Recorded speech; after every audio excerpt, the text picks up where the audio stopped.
तो क्या होगा अगर पृथ्वी पर ग्रेविटी अचानक सिर्फ 5 सेकंड के लिए गायब हो जाए?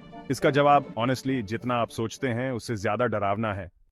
ग्रेविटी के बिना जो कुछ भी जमीन से जुड़ा नहीं है वह अचानक हवा में तैरने लगेगा, चाहे वो फर्नीचर हो, इलेक्ट्रॉनिक्स या रोजमर्रा की चीजें। कार्स, बिल्डिंग्स और यहां तक कि बड़े बड़े ट्रक भी हवा में उठने लगेंगे, जैसे किसी ने उन्हें इनविजिबल स्ट्रिंग से खींच लिया। यहां तक कि ओशंस भी एटमॉस्फेयर में ऊपर उठने लगेंगे, पानी की लहरें आसमान की ओर बहने लगेंगी, मानो सब कुछ उल्टा हो गया हो। सोचिए आप एक बिजी सिटी स्ट्रीट पर चल रहे हैं और अचानक बिना किसी वार्निंग के ग्रेविटी की शक्ति गायब हो जाती है।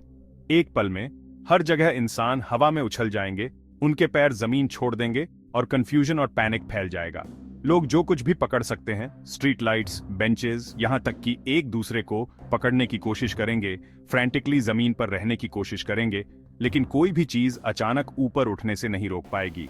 हर कोई ग्रेविटी के अचानक गायब होने से हैरान रह जाएगा और लोग एक दूसरे को देखकर और भी डर जाएंगे, क्योंकि किसी को समझ नहीं आएगा कि क्या हो रहा है। कुछ लोग तो हवा में लहराते हुए अपने बैग या मोबाइल फोन को भी पकड़ने की कोशिश करेंगे ताकि वे कुछ फेमिलियर महसूस कर सकें। सिर्फ 5 सेकंड में लोग कई फीट ऊपर फ्लोट कर सकते हैं, सड़कों, पार्क्स और इमारतों के ऊपर हेल्पलेसली बहते हुए। दुनिया हवा में लटकी भीड़ से भर जाएगी, जो शॉक और डिसबिलीफ में चिल्ला रहे होंगे क्योंकि वे ऊपर और ऊपर उठ रहे होंगे, पूरी तरह से गायब हुई ग्रेविटी की दया पर। कुछ लोग डर के मारे रोने लगेंगे, तो कुछ लोग अपने परिवार या दोस्तों को पकड़ने की कोशिश करेंगे ताकि वे अकेले न रहें। हर तरफ से आवाजें आएंगी, कोई मदद के लिए पुकारेगा, कोई कंफ्यूजन में चिल्लाएगा और कुछ लोग तो ग्रेविटी के वापस आने की उम्मीद में प्रार्थना भी करेंगे। लेकिन फिर जितनी जल्दी यह गायब हुई थी, ग्रेविटी वापस अपनी जगह आ जाएगी। वे सभी लोग जो अब जमीन से बहुत ऊपर थे, एक टेरिफाइंग, कायोटिक पल में नीचे गिर जाएंगे। अनियंत्रित रूप से धरती की ओर गिरते हुए रिएक्शन करने या इम्पैक्ट के लिए तैयार होने का बहुत कम समय मिलेगा। अचानक सब कुछ बदल जाएगा। हवा में तैरती भीड़ अब ग्रेविटी के वेट को महसूस करेगी और हर कोई अपनी सेफ्टी के लिए स्ट्रगल करेगा। यह पल इंसानों के लिए कभी न भूलने वाला एक्सपीरियंस बन जाएगा।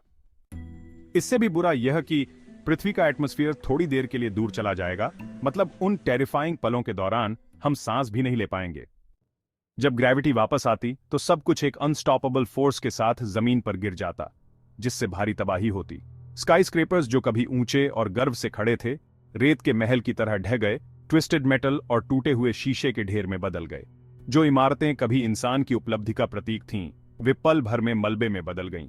सड़कें मलबे के बादलों से भर गईं और जो कार्स हवा में लटकी हुई थीं, वे जमीन पर गिर गईं, जिससे क्रैशेस और एक्सप्लोजन्स का शोर गूंज उठा। हर तरफ अफरा तफरी मच गई।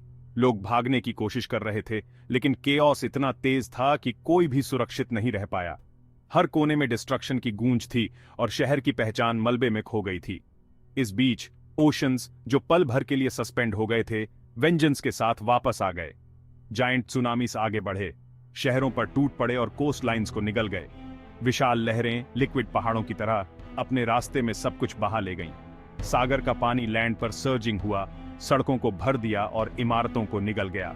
शिप्स जो कभी सुरक्षित रूप से एंकर किए हुए थे, केओस में फंस गए, एक बाथटब में खिलौनों की तरह इधर उधर उछलते रहे।